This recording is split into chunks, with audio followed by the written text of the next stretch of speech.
Welcome to Kenton's videos. Enjoy the video. In this video, I will explain how to make butter, a surprisingly simple process with just two main ingredients. We'll be making cultured butter, which offers a richer flavor. You'll need 1 quart of low-temperature, pasteurized heavy cream and 3½ tablespoons of cultured buttermilk. These simple components are the foundation for delicious homemade butter, so let's get started on this culinary adventure.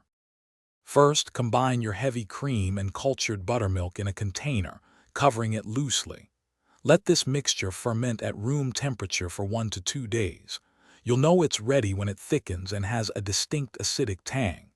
Next, pour the fermented cream into a food processor and blend. It will go through a whipped cream stage before the butter solids separate from the buttermilk. Don't over or underprocess it. Once the butter solids have formed, strain them through a cheesecloth-lined mesh strainer to separate the butter from the liquid buttermilk. Then, transfer your butter ball into a medium-sized bowl filled with cold water. Use the back of a wooden spoon to press the butter, expelling any remaining buttermilk.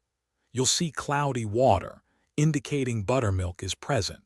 Repeat this washing and draining process until the water runs completely clear. Now for the finishing touches. If you prefer salted butter, add a pinch of fine sea salt and fold it in thoroughly. After salting, refrigerate the butter for about 10 minutes to help it firm up a bit. Finally, shape your beautiful homemade butter into a rough rectangle or any desired form. Wrap it tightly in wax paper and store it in your fridge. Enjoy your fresh, delicious, homemade cultured butter. Thanks for watching. Consider subscribing if we helped you.